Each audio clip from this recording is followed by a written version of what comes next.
बखूबी समझ आ गई है इस कोरोना काल के दौरान, और आए भी क्यों ना, हर कोई टीका लगवाने के इंतज़ार में जो है। नमस्कार, मेरा नाम स्मिता उपाध्याय है और आप देख रहे हैं वीकली रैपअप का यह एक खास कार्यक्रम। 16 मार्च यानी आज के दिन को राष्ट्रीय टीकाकरण दिवस के रूप में मनाया जाता है।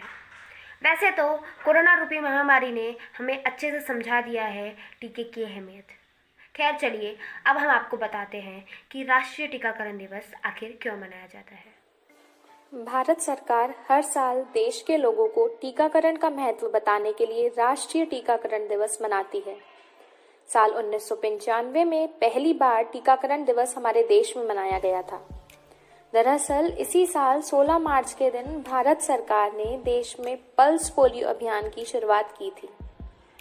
सरकार ने इस योजना के जरिए देश से पोलियो को खत्म करने का लक्ष्य रखा था और तब से हर साल पूरे देश में राष्ट्रीय टीकाकरण दिवस इसी दिन यानी 16 मार्च को मनाया जाने लगा। हर साल इस दिन छोटे बच्चों और गर्भवती महिलाओं को टीके लगाए जाते हैं और लोगों को टीकाकरण के फायदों के बारे में समझाया जाता है। वैक्सीनेशन यानी टीकाकरण के जरिए छोटे बच्चों को डॉक्टरों द्वारा टीका लगाया जाता है और इसी टीका लगाने की प्रक्रिया को वैक्सीनेशन कहा जाता है।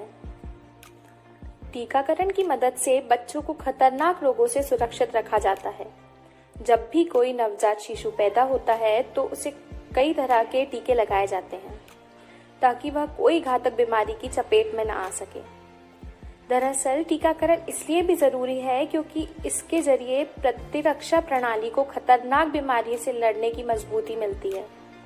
चूंकि बच्चों की प्रतिरक्षा प्रणाली यानी इम्यून सिस्टम कमजोर होता है, जिसके कारण इनके टीकाकरण पर विशेष ध्यान दिया जाता है। इस दिन कई तरीके की स्वास्थ्य संबंधित योजनाएं सरकार द्वारा चलाई जाती है। इसी के साथ लोगों को मुफ्त में टीकाकरण भी किया जाता है। इस साल टीके की अहमियत इसलिए भी बढ़ गई जब कोरोना रूपी संकट ने पूरी दुनिया में अपने पैर पसारे।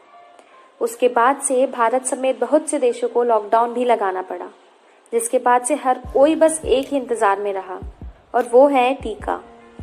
अब बीमारी को जड़ से खत्म करना है तो टीका तो जरूरी होगा ही। वही हर देश टीका बनाने की दौड़ में लग गया। इसी बीच रूस ने अपना पहला टीका फाइजर देश के सामने रखा। भारत भी इससे अछूता नहीं रहा और एक नहीं बल्कि दो टीके लाकर एक अलग ही इतिहास रच डाला। भारत बायोटेक की कोवैक्सीन और यूनिवर्सिटी ऑफ ऑक्सफोर्ड और एस्ट्राजेनेका की कोविशील्ड, जिसका उत्पादन भारत के सीरम इंस्टीट्यूट ने किया और आज वह भारत ही नहीं बल्कि कितने ही देशों में इसकी उपलब्धि करा रहा है। जब हर देश को एक ऐसे टीके की जरूरत थी जो उचित दाम में उपलब्ध हो और जिसके रख रखाव में भी ज्यादा परेशानी का सामना न करना पड़े, तब भारत ने इस कमी को पूरा किया और आज उचित दामों में देशों में टीका उपलब्ध हो रहा है। वाकई भारत ने अपनी वसुधैव कुटुंबकम की इस छवि को आज और भी बड़ा कर दिया, जब भारत लगभग 70 देशों में अपनी मेड इन इंडिया वैक्सीन उपलब्ध करा रहा है। Bangladesh, UK, Brazil, Sri Lanka, Nepal, Myanmar इनमें से कुछ नाम हैं। वाकई समय के शिलालेख पर भारत नाम दर्ज कराएगा। भारत का टीका दुनिया के माथे की बिंदी बन जाएगा। टीकाकरण से हमने पोलियो पर भी काबू पा लिया है और बाकी बीमारियों पर भी पा लेंगे, बस ज़रूरत है तो लोगों की जागरूकता की। भारत सरकार लगातार इस दिशा में अपना काम कर रही है ताकि भारत का एक भी बच्चा, भारत के लोग बीमारियों से ग्रसित ना हो।